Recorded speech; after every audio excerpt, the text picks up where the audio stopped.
Alright, welcome back to another Conquest Corner. On this particular episode, we are going to take a look at a tier list related to if you're going to be starting this game, what faction might be a good idea for you to pick. Now, of course, when it comes into this, it's going to be my own personal reasons, and I'll explain why my reasons are what they are. And let's face it, at the end of the day, no matter where the faction you're thinking falls, if that's really what you want to play, just go for it, have fun.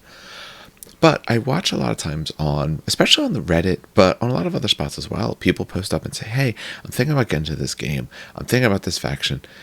Is that going to be easy? Difficult? I'm going back and forth between a few factions.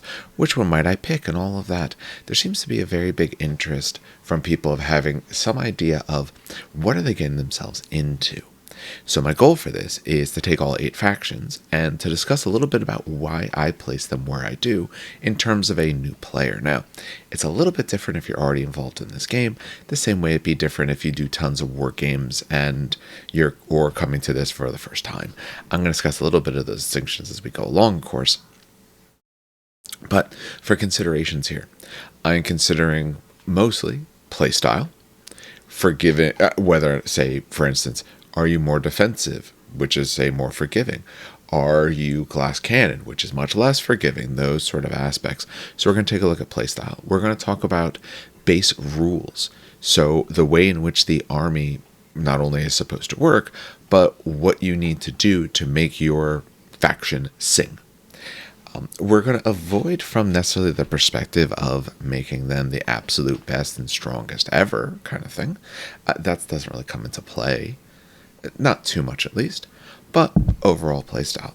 We're going to talk about models as well. How easy to put together do those models seem to be? Are some of them really old and really a struggle and a chore to do? Do they fit on their base as well? You know, the sort of hobby aspect. And then the final little bit of consideration is just my own particular thoughts on it, especially in terms of maybe winnability. Or that sort of level. There's one thing to say, oh, your faction, is quite good, but what's the ability for you to sit down to be able to put it all together and be able to get out and play some games and feel good about it? And I feel that sometimes that can be a little bit different than the other ones. So, as always, these, of course, are my own particular beliefs. If you have different beliefs, and you probably will, obviously let me know below if you're watching on YouTube, let me know below there. As well, let me know what order you would put things in, or if you disagree, give me some ideas as to why. Especially with this, I want it to be constructive, so, let's be nice about it and all, of course. Both sides, of course. I'm not going to sit there and tell you you're an idiot no matter what you come up with, even if you disagree with my list. Also, one other thing I'll say briefly is keep in mind that if you're looking to pick up anything from Conquest, we do have a discount code in the show notes below. It's Terrain Kickers, saves you 10%, helps out the show as well, especially right now as I record this related to the holiday season. I know they're still doing some sales and some things like that, and if it hadn't been for PAX, I probably would have picked up a bunch of other things, but I'm trying my best not to do so. It's probably going to fail. So, we're going to count from what I believe most difficult to easiest. Remember, this is in terms of you're just about to start playing the game and what all that entails. So, let's start a countdown here then. At 8th then, so when I'm thinking about if I was trying to get someone to this game, so let's say I'm at the local gaming store. Let's say they're vaguely familiar with war games. Let's assume you're not looking at someone who knows nothing. Vaguely aware of war games, or maybe they play a little bit, but they don't really know this game. They just think it looks cool because you have really nice, fun painted models. So I'm looking at which of these factions do I think would have the most difficulty for a brand new person both to win with, to make sense of, to maybe either put together or rank up, or all those sort of facets. And when I think through that, even with the updates that just occurred, I would still put Dweghom at the highest difficulty level. A few reasons. They have greatly cleaned up the way that your chanting works. But at the end of the day, when it's all kind of said and done, chanting is still in essence exactly what it was before. So before, you had more levels, you had this idea of fanatic, and if you're brand new, you don't have to worry about this, but essentially, you had more considerations for that chant because instead of just 2 levels of chanting, you had 3 levels. And there's only certain ways to get to that 3rd level and all. And your abilities of what chants did were much more varied. Where now, hey, the first level, pretty much of 3 out of 4, does the same thing. And Conquest in general is a little bit tougher to get to a chant of, so, that's a thing.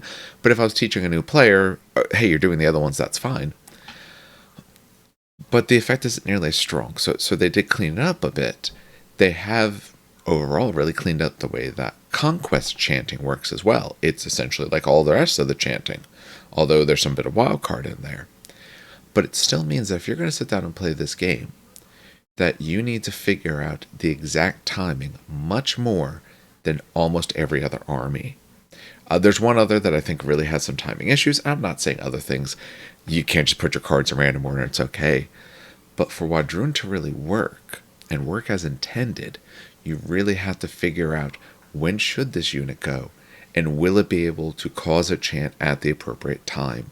Because, where I am, I'm going to do this. I really need that ability to make this unit worthwhile. That means I have to go a little bit later because I have to get enough markers stacked up and all of that. I've watched plenty of people with Wadrun sit there and go through and put down cards and feel they have an idea and then start counting their chants and figure out which ways I have to rearrange things. There's essentially another mini game involved with this. Even though it's cleaner than it was before, I think it's still a big thing. And I think if you're going to be teaching someone this game, or if you're trying to learn this game, that's a whole extra bit to the game that you have to end up learning. When we think of models, overall, okay, if it's a dinosaur, I love it because I love dinosaurs. I said before in the video about Wadrun, when I was a kid, I didn't have zoo books, I had dinosaur books. However, the regular guys are really big. When you're looking at even, say your slingers, or honestly, any of them, they're really quite large, and they can get kind of tough to rank up. Some factions rank up easier than others. This is definitely one of the ones I think that is a little bit tougher to rank up. When we think of, viability to win, there's obviously a big discrepancy in terms of lists. You can play a bunch of things, but I do think you have some good strengths. I think if you can figure that out, you can do well and have some fun with it. But I think it's going to be, overall, probably the biggest uphill battle in my sort of mind, at least as I see that. Especially when we take a look at some of their supremacy abilities that no longer kind of just give the same sort of blanket buff, I got this and I'm set, like they used to do. They became a lot more nuanced, I think. I think that's a good thing in general, but if you're first starting out, it's going to make some complications for you. So, in 8th spot, I'm going to put the Wadrun. Alright, 7th spot. So, in some ways, easier than that. In some ways, maybe not, but overall, I'd put it just at least a tiny bit easier. I'm going to put the Sorcerer Kings.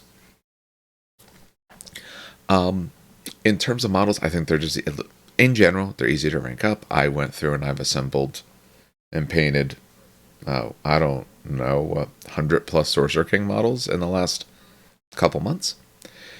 Most of them rank up really nice. There's none of those sort of issues where you get with some of these bulkier models. We're going to talk about the same thing with him when we get to Dweghom, because as soon as you put some shields on those boys, they get a little bit big. You do have some finesse, obviously, with, say, Rajakur. Painting the shields off of them is probably a better idea because of where they usually place the shield. Trying to get to underneath is really tough. So, easier in the model perspective, which is why I might be putting them ahead. But again, difficult in terms of the rule. Here's another army that has a set special rule in the way in which it plays that you need to be considering as you're actually playing out your turn. Here's what I mean by that. When you think of the rituals that they do, so the idea is these are the magicians, these are the spellcasters. So they are going to be putting their spells together, and then when they're ready to go they go into the deck and then they send off these spells. And they do a variety of things. I know spells isn't necessarily the right terminology. This is a bit for newer people. I'm not so worried about all the pure terminology. But the idea is you're putting together these rituals. Well, there's a list of them, and depending on the character, depends on which ones you can do. So your characters can either start them or keep them going. Alright, well, which ones do I pick when? What are the options I should choose? Oh, now they went off. When do I put them in my deck? When is that optimal time? I think in general, it's a little bit, it might technically be a little bit more difficult than Wadroon. Maybe just I know it better, so I don't quite see it as difficult. That is probably pretty much comparable in my mind. The reason being, maybe I put this a little bit ahead, is your rituals don't go off all the time. So you don't have rituals every single round that you're worrying about. And when all else fails, you could just do conflagration for everyone possible. Remember, you can repeat the same ritual. You can have multiples of them going. So you could just go with a whole bunch of conflagration. As you learn it better, you can get more nuance with what you pick. But in the beginning, when you really don't know what to pick, you could keep with about 2, maybe 3 of them, and you're set. Have a conflagration going. I would say maybe like an intrusive thoughts. And then if you're looking for air, because of the bonuses you can give, we got a couple different ones, Saif or whichever one you may pick. If you intermix the faction between the air and the fire, obviously you're making things more difficult. But if you're just starting out and you want to go a little bit easy, you can take a bunch of fire stuff. You can take your Kadu Kavach, so you can get some rerolls on that fire stuff, and you stack up with conflagrations and just keep throwing spells out at people or rituals out at people. So you can get very tricky with this faction if you want, but you can kind of avoid it to an extent if you'd like. They have a lot of brutes, which in my mind, especially if you're new, makes it a little bit easier, less models to paint, usually a little bit hardier, and a little bit more exciting to work with than a bunch of regular guys, of course. So I do think they still have a high level of complication, because then you're also choosing, are you air or fire, all of that. But because of the way that you can kind of simplify it a little bit, because of what I feel is their overall base strength, their brute units are quite good. Now they have the Maharapati, which gives you an option you didn't kind of have before. You have your Rakshasas, you have the Mahut, you have nice, strong, big monster pieces that you can really make them work pretty well. So I think if you're new and you struggle with some of those choices, some of those options, you can still make it work if you just try to simplify it for yourself. But you still have a lot of complication, and this can get very difficult very quick. When I hadn't played my Sorcerer Kings in about 3 weeks and I went back to it, I made every mistake under the book about which ritual to do, when to do them, timing, all that kind of stuff. So a bit better than Wadroon, but still very, very, very complicated in my mind. So if you're a new player, great look at models, you'll have fun, but yeah, it's going to be tough. All right, let's take a look at the next one. So for the next one, we are looking at people I think is a little bit easier than this. We start getting a little bit more of the issue sometimes with the models. Not entirely, but a little bit. You get a little bit easier of your playstyle, but a little bit less forgiveness. Wadroon have forgiveness because they tend to be a little bit extra wounds. Sorcerer Kings have forgiveness except related to your sorcerer units, because brutes, you get a little bit more inherent. I sometimes feel with that with brutes. That's why in 6th spot, I'm going to be putting the Nords. First of all, I like the Nords a lot. I know some people think that the updates did them bad. I think they're absolutely fine. I don't freak out about it. I think the updates were great for everyone in general. Maybe not all the Wadroon stuff, but still. Model-wise, a lot of very nice new models. They have a pretty complete line. We know we're getting a couple of the Steel Chosen and all of that coming out soon, so they're going to be reasonably complete. Your models are reasonably new in most cases. Your Raiders are a little bit tough to work with at times. Some of the other ones, but not too bad overall. The reason really why I put them there is because of your playstyle. When you're brand new to something, you are going to make mistakes. When you've played something forever, you're going to make mistakes. But especially if you're brand new, are you going to make errors? And Nords are very unforgiving. Now, I think the other two are a little bit more difficult because they naturally are just a little bit hardier in many ways. Not all of them, of course. Or what they can do is a little bit more far-reaching when we think of, say, Sorcerer Kings. Nords want to be attacking. They want to be hitting you. Their rules care about that happening. Some of the bonuses they get on different units care about that happening. So you want to be getting into people. But timing and all that is a skill. And figuring out what should be thrown away, when must you throw away, when should you try for that far charge that you probably don't have good odds for, and when should you not bother, all of that comes from playing and experience. And the difficulty a newer player I think would have with Nords, unless they're maybe running like tons of Jotnar sort of thing. But I think the difficulty they would have is if they miss time or misplay, these are glass cannon units. They can potentially have a good amount of output, but other than your Jotnars and your trolls, really, maybe a few other things, but that's kind of what I think of. Everything else, your sort of base stuff, your raiders and all of that, are just going to evaporate if anyone looks at them funny. You're looking at ganging up tactics, which makes sense for what they are. They're Vikings. But if you misplay it, you're going to have a really bad time. And I feel that a lot of the people who talked about how bad Nords were, because you heard about all the factions you look around of. I think part of the reason they felt that is because if you misplay Nords, you're going to have a really bad day. So I put them ahead of the other two factions just because I think in general, though they are probably less forgiving overall, what you want to do with them is easier to understand. It'll make more sense to you. And you're probably going to learn it faster in general. I did, I pushed this raider unit up, but I let myself get a bit too close to these other units and I lost it. Okay, I see what I kind of need to do with that. Oh, I run trolls. Well, you need to run enough of them to make sure that you can roadblock whatever you want to. Okay, those sort of things I think that people will pick up on faster. So I think you're going to probably overall lose more games than either of the other two factions we played so far. Maybe than just about any of them, honestly, in the beginning. But you'll make sense of it pretty quick. So I'm putting them at 6 for those reasons. But people I put further up might not have, their rule might be more or less strong, but their army tends to be a little bit more forgiving, or their rule tends to have a little bit more allowance to it. And that's nothing to say about like supremacies and abilities like that. For some of them, hey, you can give yourself a couple special rules, which really helps them out. All right, that's why I'm putting Nords at 6th. All right, so I'm looking at, I took a picture before so I could, if I change my mind, that's fine, but I have it down right now for the order I'm currently feeling. And I will be honest, for the next pick, for 4 and 5, I'm super back and forth. I feel pretty good about my choices so far. 4 and 5, I'm not sure. And through talking about it, I might change my mind.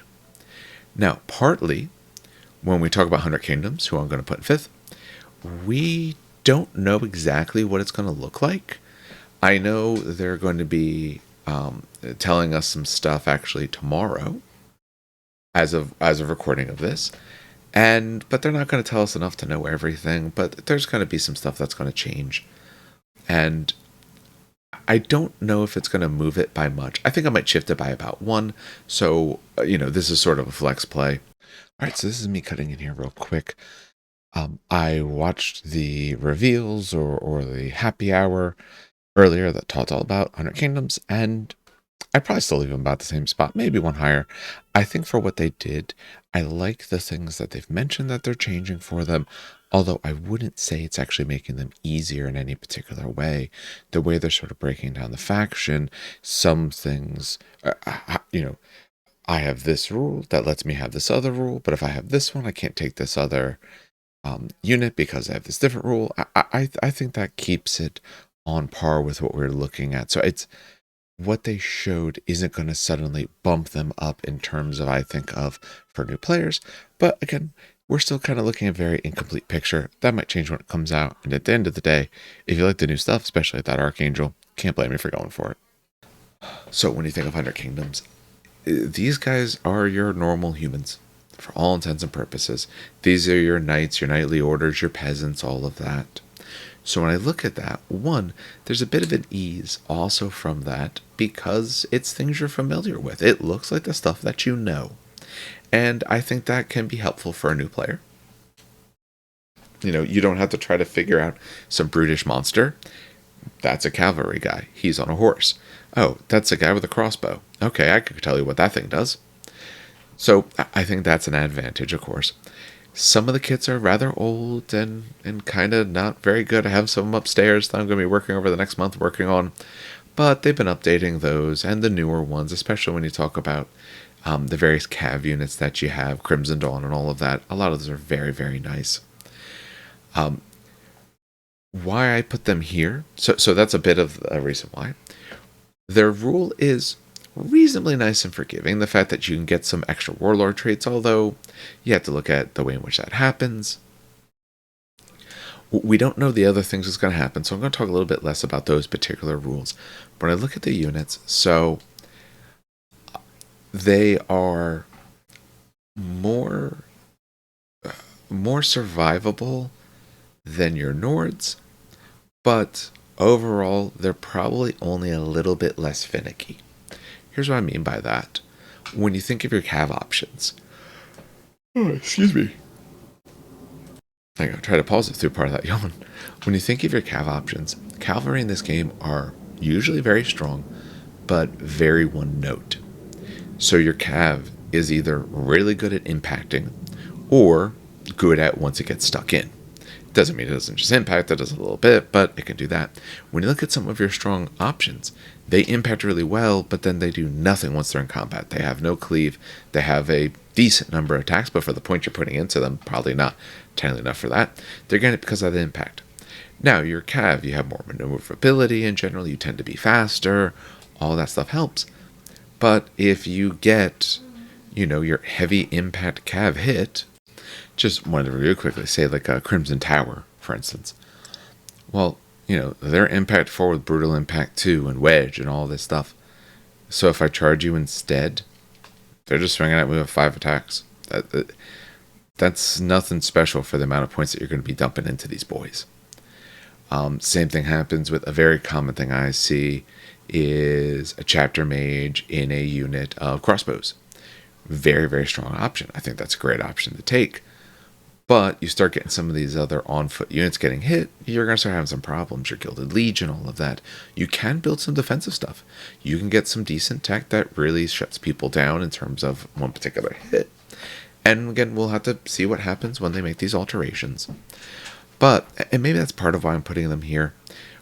If you want to play the Bretonia faction, if you want to play the base human faction, go for it. But what exactly it's going to look like is still kind of up in the air. So I wouldn't want to put them higher because I don't know what's going to happen with them. I do think they have some good play styles. I do think you can win some games, but I think again you're still going to get punished pretty heavily for some of those mistakes you make. Maybe not as bad as Nords because hey, Crimson Tower, they can still fight when they're stuck in, but if you do have some errors, you are going to pay for it, although you're still going to have potentially a better time starting out than some of the other ones. I'm curious to see if it's going to alter once we see the rest of the rules. This will probably come out till Friday, so I'm going to give myself the option of altering something in here if they tell us something crazy that really adjusts it, but either way, I think it's fine. So that's 100 Kingdom sitting at 5th. For 4th place, and again, I was back and forth on these two factions of which one I want to put where, and I'm still not super confident with where I put these. Maybe 3rd as well. I think this is the spot that's tough. And what I put in 4th is I put Spires. So now we're in the top half. Now these are the factions that I think if you're a newer player, you're going to have a better time with in general. Spires might be higher. And again, maybe they'd swap back and forth.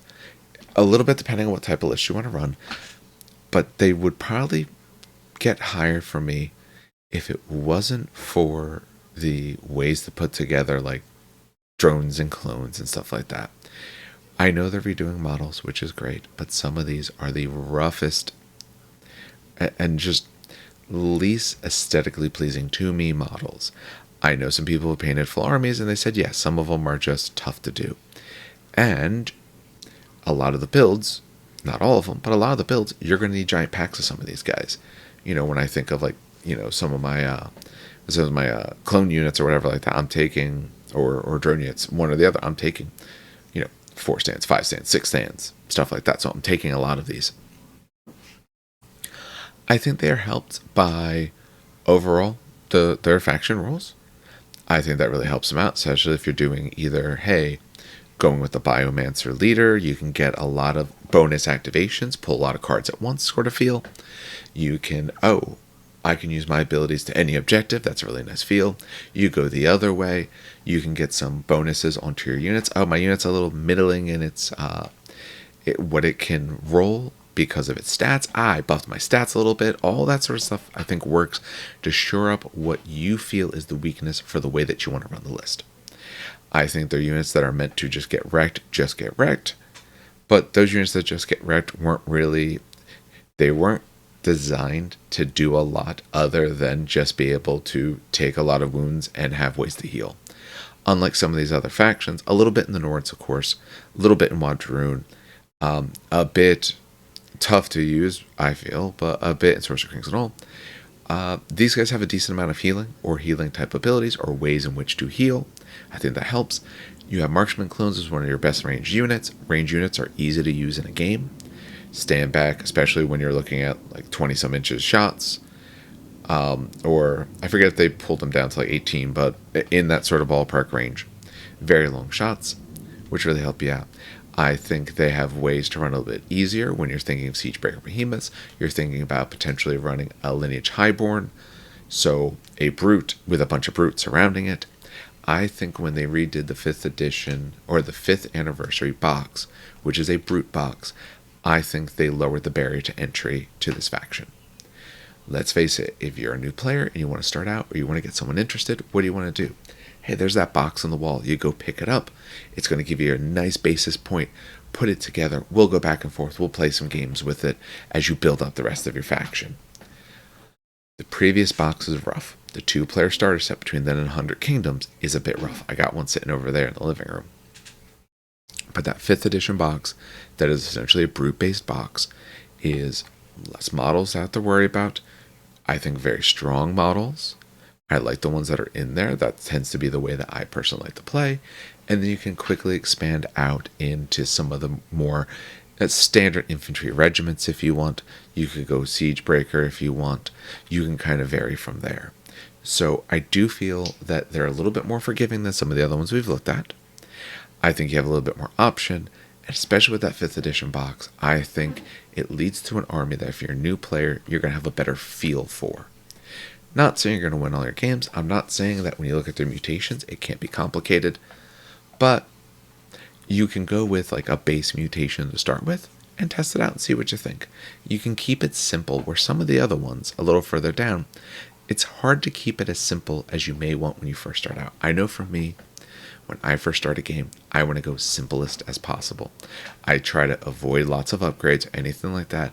I want to get mechanics down. I want to get gameplay down. I want to get base rules down. I think Spires do a bit better job with that than the other factions that we've said so far. And I don't think they quite do it quite as well as some of the ones we're going to put above it. But like I said, both of these, I could easily swap these and think that's fine. I think these are reasonably together on the same par. So, and 4th is Spires. For next spot, I think if you're a new player, I'm looking at floor, not ceiling. I'm less concerned about how great can you be.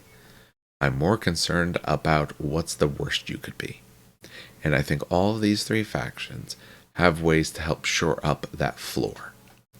I think the one I put at the lowest, and mostly just because of its rules, is City-States. Model assembly, I think, is perfectly fine. They're mostly all very... Okay, they are newer models in general, of course. Everything I've seen about them has... I haven't heard anyone complain. Obviously, some of like the giant pikes and stuff like that can just be a pain to work with or to store, but I haven't heard anyone tell me that they've had an unpleasant experience putting it together. So this decision has to come related to the army itself and its rule. The strategic stack, I don't think is too complicated to get. Timing it for most effect is, depending on what you're doing, could be tough, but it is a nice forgiving level of, Oh, I was really thinking you might do this thing first because I didn't realize the sort of delay tactic, something like that you may do. Well, strategic stack this unit then. I will just wait on them, and I can wait for quite a while. So I think they give a lot of ease on that play, although I do think this is another faction. They are in many ways defensive, some not quite as much. So I think they sit with Nords in that you'll get punished for bad mistakes pretty big, especially if you're taking like large units of phalangites. You let someone get to your side, you're having a bad day. I think, you let someone get to your Thyrines, you're going to have a really bad day. So there is more finesse than maybe some of these others have had. But your rule is pretty simple. Your rule will let you make some allowances. And now, especially as they start having their chariots and all of that, you have your Titan units. You have the big centerpieces that if you want to get, can eat up a lot of points, can be very strong for you, especially at lower points as you're starting to learn, and can be a nice sort of centerpiece to work around. The only reason I wouldn't put them any higher is many of their units need buffs or synergies to make them work. So when you think of some of them, like say phalangites and stuff like that, oh, I can't inspire. Oh, does my unit get this? Do they have flurry? Do they not? My stats are a bit lower, so I'm defensive, but I don't necessarily have as much output. So I do find them forgiving, but I think that you do have to kind of get it figured out in order to really make them work. I think they're a higher floor, but they're very, very low ceiling until you start getting some combos together and figuring out what to do with it. I also do think with some of the alterations they made recently, might tentatively be a little bit easier. Maybe that's why a little bit higher here. But I like them at third, but I think the other two are just a little bit more plug and play personally. So other ones we've said, though, I think these ones are currently the easiest in order to make do with. I'm not saying they'll do the best. I'm not saying you're not going to lose to any of these other people, but that works. All right, for the top two, I went back and forth. I paused there for a couple of minutes because I'm going back and forth right now. To be easiest, I think that means that you have to have a rule that is forgiving, or, in the case of both of these factions, ways to ignore the rule. So the game has rules and you get to circumvent them. And when I thought about it, I think you could go either way. If someone swapped these two, I'm not mad at you. I think it makes sense. The reason why I'm going to put the Dweghom in second place. Dweghom, essentially, much like Old Dominion, have the I get to ignore some bits. If you're running them, with like Whole Ray and stuff like that, if you're running them in that sort of fashion, oh, hey, when you break me, I don't really break that time. I get to ignore some of that. Oh, my command stands get to challenge you. I get some bonuses like that. You could run them a bit on the easy side if you're less worried about ignoring base rules. You could be running some Hellbringer Drakes. You can bring some Sorcerers. You can really throw out some spells, very, very strong spells in general. And let's face it, their base rule is that you ignore restriction type things related to reinforcement lines. So they do get to ignore some base rules of the game, which makes them strong. They tend to have good armor, good defense, so they're very forgiving in that way.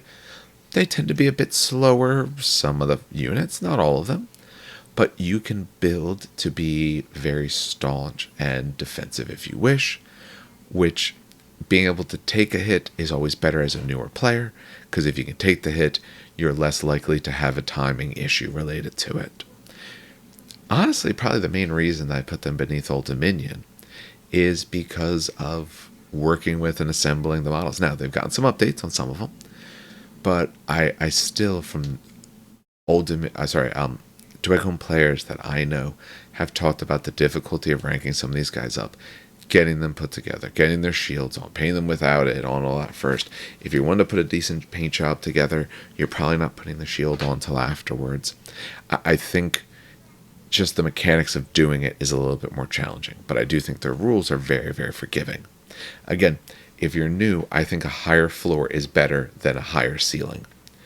You know, if I take two brand new players and I pit a Dweghom player against any of these other ones, the Dweghom player can make more mistakes base, I feel, and still either win or have a shot at winning compared to the other ones. If the Nord goes into Dweghom and you make a really bad decision, it probably ain't working out well for you. Whereas with the Dweghom, oh, I missed the charge, I got hit. Yep, I got really good resolve. Yeah, but I got good armor. Maybe there's hardened on this unit. I got the stats to survive. Oh, my guys, yeah, they're all a little bit better wounds than most of the other factions per stand. So, very forgiving, and that's why I'm going to put them in second.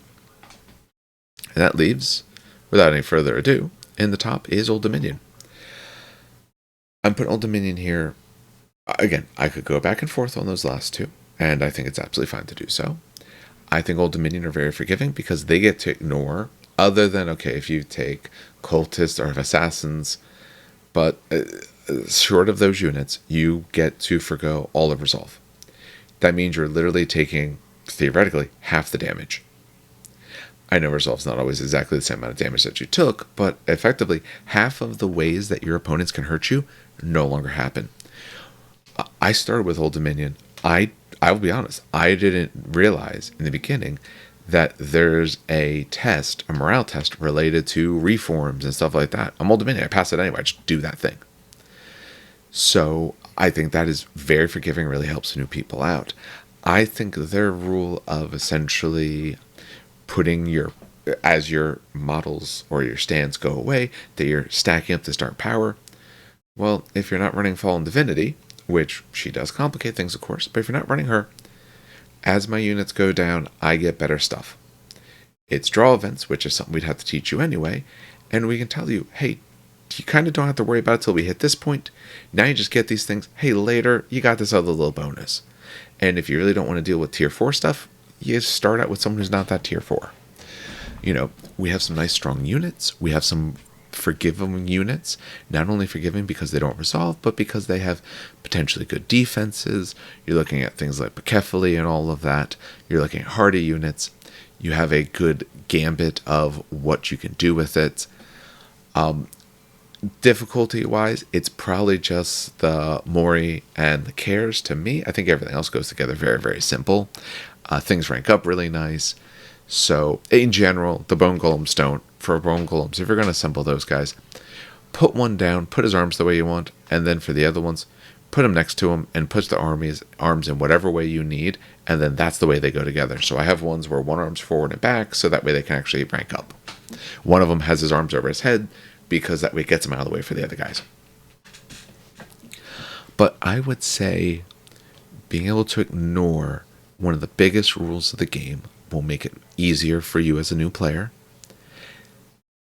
The fact that you'll get better just by losing your models, you'll get your extra rules, means you don't really have to be planning for it. You can learn how to plan for it.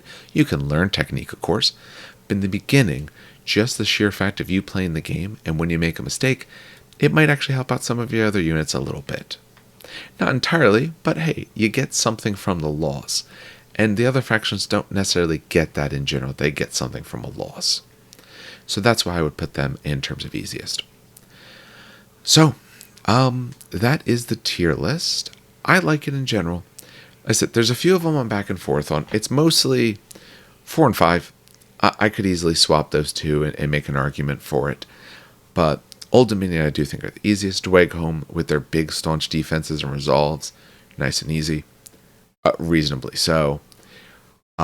Your special rule for city-states gives you a little bit of alterability there, and still can be pretty defensive, although some of your units are rather fragile, especially the ones that really got to be able to smack someone down for you.